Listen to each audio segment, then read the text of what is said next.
Go ahead, take a look at your phone. See that thin, almost invisible suit of armor protecting the screen? Well, what if I told you that simple sheet of glass is at the heart of what could be India's next billion-dollar market? I mean, have you ever really stopped and wondered about the story behind it? It seems so basic, right? Just another accessory. But its journey from a weird scientific curiosity to a massive chaotic industry is absolutely fascinating. To really get it, we need to rewind the clock a bit. We're going to start with the surprising and, frankly, kind of strange origins of this everyday object. You see, this tech has an incredibly long history. It all kicked off way back in the 1660s with a scientific oddity called Prince Rupert's drops. Fast forward a few hundred years, and a company named Corning is messing around with something they called chemically strengthened glass.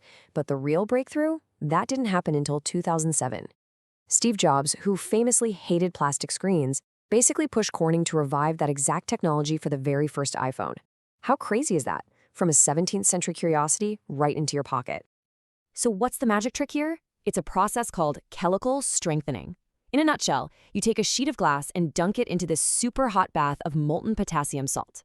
On a microscopic level, bigger potassium ions from the salt swap places with the smaller sodium ions in the glass. It's like trying to cram oversized luggage into a tiny car. All that crowding creates this immense pressure or compressive stress on the surface, making it unbelievably strong. Let's just walk through that one more time. You start with a special kind of glass, dip it in that hot potassium salt bath, and boom, the bigger potassium ions literally muscle their way in, shoving the smaller sodium ions out. This crowding effect is what creates that powerful layer of compressive stress. And that, my friends, is the secret sauce that makes it so tough against the cracks and scratches we all hate. Okay, so the science is super elegant, right? Clean, precise. The business side of it, though, especially in India, oh, it's a completely different story. Welcome to the messy, totally chaotic maze of India's gray market. To get a sense of the scale here, just look at the demand. By 2025, it's estimated that India is going to need 40 crore, that's 400 million, of these screen protectors every single year. The demand is absolutely massive, yet it's a market that, until now, has been almost completely ignored by local manufacturers. And this chart, this right here, is the heart of the problem.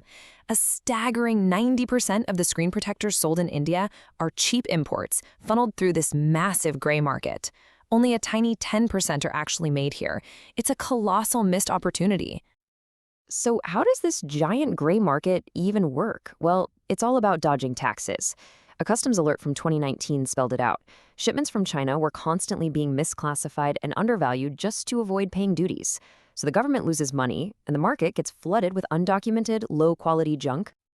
And you can see the explosive growth in the official numbers alone. Declared imports nearly doubled in just 1 year, jumping from 2,200 crores to 4,000 crores. Now, just try to imagine how much bigger the real number is when you add in all those dodgy gray market shipments. It's huge. And at the very end of this long, shady supply chain, you'll find the thousands of street-side kiosks we've all seen. Here's their simple business model. Buy a screen protector for as little as 15 or 30 rupees, and then sell it to you for anywhere from 99 to 149. That massive markup is what keeps this whole gray market engine running. And what about those quality claims you see on the packaging? You've seen it, right? 9H hardness. Sounds super official, super tough. So what does it actually mean? Brace yourself. Almost nothing. It's a completely unregulated marketing term from a ridiculously simple test. If a hard 9H pencil can't scratch it, they slap the label on. It sounds scientific, but it's basically meaningless. But that whole chaotic anything-goes system, it's about to get a massive shakeup, because for the very first time, India is introducing an actual rulebook for this market. Meet IS 19348 2025. This right here is the game changer.